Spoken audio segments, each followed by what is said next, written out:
नमस्कार दोस्तों, स्वागत है इस वीडियो में।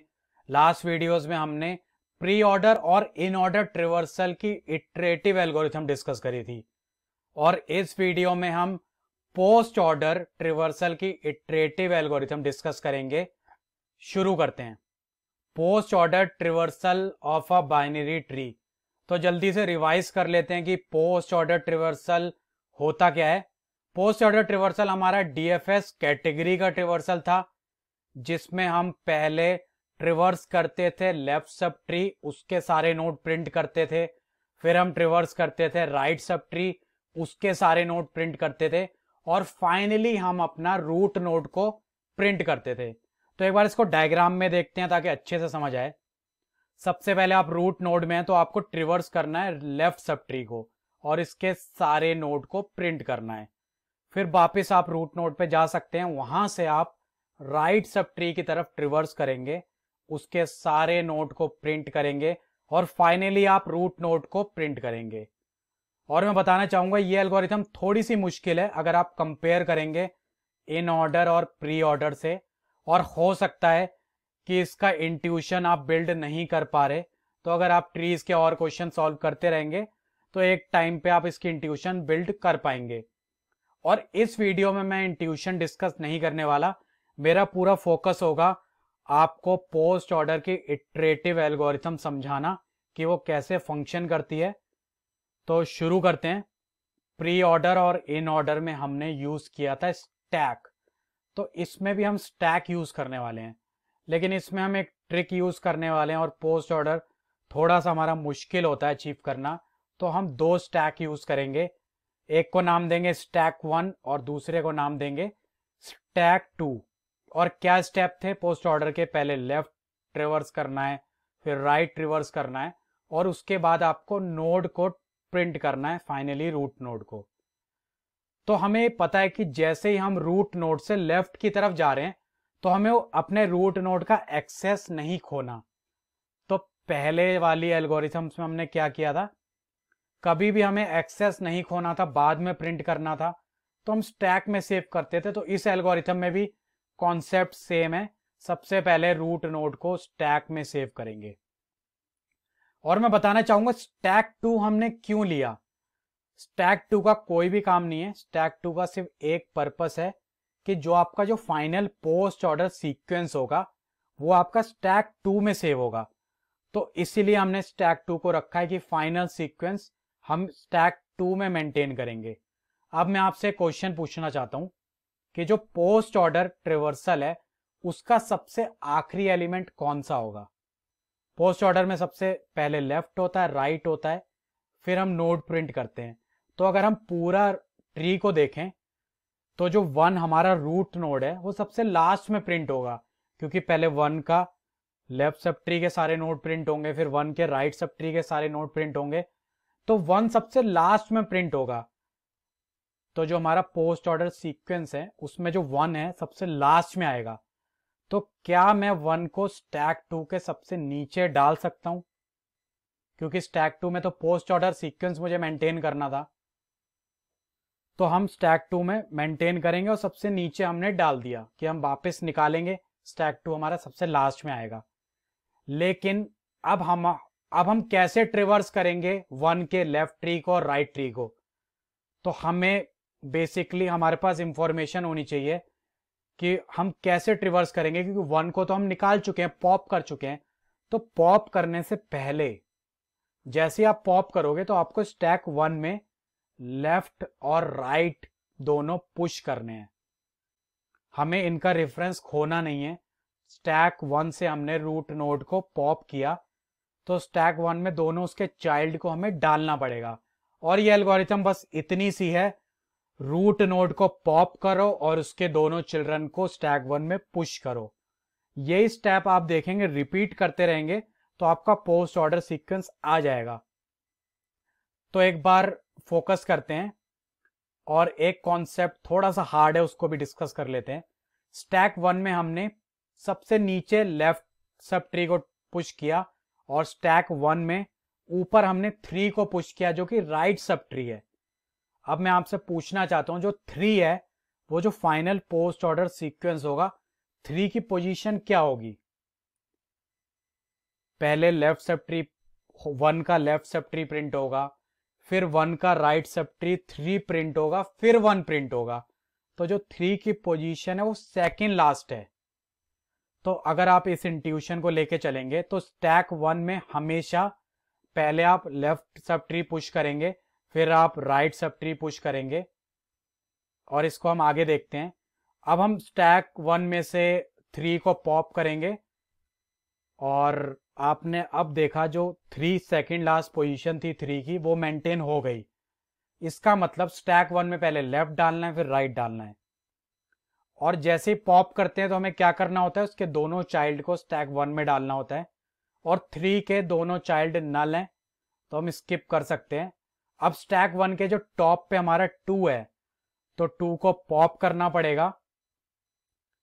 3 के दोनों चाइल्ड नल हैं तो स्किप करते हैं, 2 को पहले पॉप करते हैं, और 2 के जो दोनों चाइल्ड हैं उसको स्टैक 1 के अंदर डालते हैं।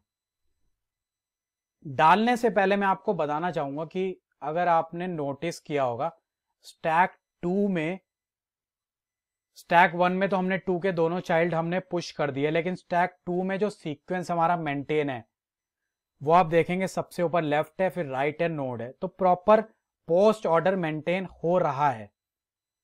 तो स्टैक 1 में आपने 2 के दोनों चाइल्ड को डाल दिया, वही स्टेप रिपीट करना है। स्टैक 1 में से 5 को पॉप करेंगे और स्टैक 2 में डाल देंगे, और 5 के दोनों चाइल्ड को स्टैक 1 में डालेंगे, जो कि नल है तो कुछ नहीं करना हमें। फिर हम 4 को पॉप करेंगे और 4 के जो दोनों चाइल्ड हैं उसे हम स्टैक 1 में डालेंगे, तो 4 के जो दोनों चाइल्ड हैं वो नल हैं।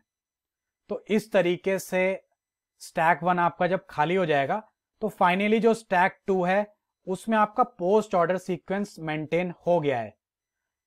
एल्गोरिथम सिंपल है, सिर्फ 2 स्टेप आपको रिपीट करने हैं। स्टैक 1 से रूट नोड को पुश करके स्टैक 2 में डाल दो और उसके दोनों चाइल्ड को स्टैक 1 में डाल दो। आप ये रिपीट करते रहोगे तो आपका स्टैक 2 में फाइनल पोस्ट ऑर्डर सीक्वेंस आ जाएगा, और स्टैक 2 से आप एक्सट्रैक्ट कर सकते हो। तो फाइनली आप स्टैक 2 से एक्सट्रैक्ट करोगे तो पोस्ट ऑर्डर सीक्वेंस आपका मेंटेन हो जाएगा। सिंपल एल्गोरिथम है, कोड भी इसका सिंपल है। अब एक बार इसका कोड देखते हैं। शुरू करते हैं कोड करना। इस फंक्शन का रिटर्न टाइप हमारा लिस्ट ऑफ इंटीजर है, तो बेसिकली एक लिस्ट बना देते हैं, और इस लिस्ट में हमें करना क्या है, सारे नोड्स का जो पोस्ट ऑर्डर है वो हमें इसमें सेव करना है। उसकी बेसिकली हर नोड की इंटीजर वैल्यू हमें इस लिस्ट में सेव करनी है पोस्ट ऑर्डर सीक्वेंस में। तो जल्दी से क्रिएट कर लेते हैं।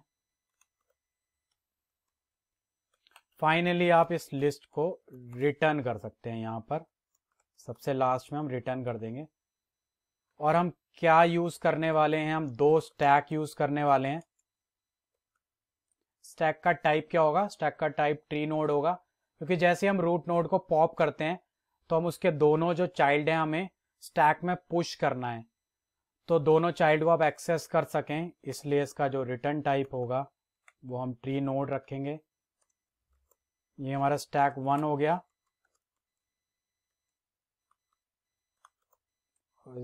इजिकल टू न्यू स्टैक हो जाएगा ये। और इस तरीके से आप स्टैक 2 भी बना सकते हैं। शुरू करते हैं कोड करना। इस फंक्शन का जो रिटर्न टाइप है वो लिस्ट ऑफ इंटीजर्स है, तो बेसिकली हमें अपने सारे नोड्स का जो पोस्ट ऑर्डर है वो इस लिस्ट में सेव करना है। तो बेसिकली नोड की जो इंटीजर वैल्यू है उसका पोस्ट ऑर्डर सीक्वेंस हम इस लिस्ट में सेव करेंगे। जल्दी से बना लेते हैं, और फाइनली इस लिस्ट को रिटर्न भी कर देते हैं। रिटर्न, इसको हमने रिजल्ट नाम दिया है RES। और हमें 2 स्टैक बनाने हैं, क्योंकि हमने 2 स्टैक यूज करे थे। स्टैक का टाइप क्या होगा, स्टैक का टाइप ट्री नोड होगा, क्योंकि हम अगर पेरेंट नोड को पुश कर रहे हैं तो उसके दोनों चाइल्ड को हमें एक्सेस करना है और फिर दोबारा उन दोनों चाइल्ड को पुश करना है। तो बेसिकली इसका जो टाइप है वो ट्री नोड हो जाएगा। इसको स्टैक 1 नाम दे देते हैं, इजिकल टू न्यू स्टैक हो जाएगा। और इसको कॉपी कर लेते हैं और स्टैक 2 भी बना लेते हैं और यहाँ स्टैक 2 नाम दे देते हैं। कुछ कंडीशंस भी हैंडल कर लेते हैं। फॉर एग्जांपल अगर आपका रूट नल हुआ उस केस में हम रिटर्न कर देंगे एम्प्टी लिस्ट। और कब तक आपको बेसिकली पुश एंड पॉप करना है, जब तक आपका जो स्टैक 1 है वो एम्प्टी ना हो जाए। ये कंडीशन हमें लिखनी है। सिर्फ स्टैक 1 को एम्प्टी करना है। स्टैक 2 में हमें कुछ भी नहीं करना। स्टैक 2 से हमें बस अपना पोस्ट ऑर्डर एक्सट्रैक्ट करना है। जो भी स्टैक 2 में ऑर्डर होगा वो हमारा पोस्ट ऑर्डर सीक्वेंस होगा। स्टैक 1 बेसिकली एम्प्टी है स्टार्टिंग में, तो शुरू में हमें उसमें रूट नोड को डालना पड़ेगा। तो इसमें रूट नोड को पुश कर देते हैं। बहुत ही सिंपल स्टेप्स थे। सबसे पहले आपने क्या किया था, आपने स्टैक 1 में से रूट नोड को पॉप किया था। तो पहले पॉप करते हैं। पॉप करने के साथ ही साथ आपने दोनों जो उसके चाइल्ड थे उनको स्टैक 1 में पुश किया था। तो इसके दोनों चाइल्ड को यहां पुश करते हैं। लेकिन एक कंडीशन है, उसके दोनों चाइल्ड नल नहीं होने चाहिए। तो एक बार कंडीशन चेक कर लेते हैं। इसके अगर दोनों child not equal to null हैं तो हम क्या कर सकते हैं, हम स्टैक 1 में इसको डाल देते हैं। इसी तरीके से राइट को भी हम यहां पर डाल देते हैं। तो इसमें क्या स्टेप मिसिंग है, स्टैक 1 में से पॉप करो, उसके दोनों चाइल्ड को स्टैक 1 में डाल दो और जो आपने पॉप किया था वो स्टैक 2 में डाल दो, क्योंकि हमें पोस्ट ऑर्डर सीक्वेंस मेंटेन करना है।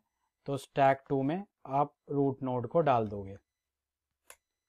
इस तरीके से हमारी एल्गोरिथम पुश एंड पॉप करेगी और जैसे ही स्टैक 1 खाली होगा स्टैक 2 में पोस्ट ऑर्डर सीक्वेंस हमारा आ जाएगा। यहां पर हमें राइट करना है, ठीक है। और अब क्या कर सकते हैं, अब बेसिकली हमें स्टैक 2 से बस एक्सट्रैक्ट करना है। और एक फाइनल लॉजिक मैं आपको बता देता हूं दोबारा, हमें लेफ्ट को पहले पुश करना है स्टैक 1 में और राइट को हमें बाद में पुश करना है स्टैक 1 में, क्योंकि पोस्ट ऑर्डर सीक्वेंस में जो राइट होगा वो लास्ट में होता है और स्टैक 2 में भी जाके वो लास्ट में ही रहेगा। तो पहले लेफ्ट पुश करना है फिर राइट पुश करना है, तभी आप स्टैक 2 में प्रॉपर ऑर्डर मेंटेन कर पाओगे। और मैं रिकमेंड करूंगा आप लोगों को कि आप एक बार एक एग्जांपल लेके इसको ड्राई रन करके देखें ताकि इसको अच्छे से समझा जा सके। एक बार जल्दी से एक्सट्रैक्ट कर लेते हैं स्टैक 2 में से अपना जो भी हमारा पोस्ट ऑर्डर है।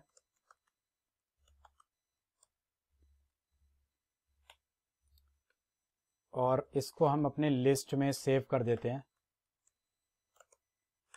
Stack 2 dot pop. और इसकी जो इंटीजर वैल्यू है वो बेसिकली हमें तो डॉट वैल लिख देंगे, हमें इंटीजर वैल्यू बेसिकली चाहिए। एक बार जल्दी से इसको कंपाइल कर लेते हैं और देख लेते हैं कि कोई कंपाइल एरर ना हो। यहाँ पर डबल इक्वल टू लगेगा, दोबारा एक बार कंपाइल कर लेते हैं और इसको जल्दी से सबमिट करके देख लेते हैं। तो आप देखेंगे कोड सक्सेसफुली सबमिट हो रहा है। तो हम अभी तक हम तीनों तरह के ट्रिवर्सल पढ़ चुके हैं, तीनों की हमने इटरेटिव एल्गोरिथम डिस्कस कर ली है। नेक्स्ट वीडियो से हम लीड कोड के क्वेश्चन सॉल्व करेंगे जो ट्री पे बेस्ड है और बेसिकली जो ट्रिवर्सल पे बेस्ड है। पहले हम वो क्वेश्चन टैकल करेंगे क्योंकि हमने काफ़ी टाइम स्पेंड किया, हर तरह के ट्रिवर्सल पढ़े हैं। तो अब आएंगे क्वेश्चंस पे और देखेंगे कि इन ट्रिवर्सल का एक्चुअल यूज़ हम कहाँ कर सकते हैं। तो इस वीडियो में इतना ही। ये वीडियो देखने के लिए बहुत बहुत धन्यवाद।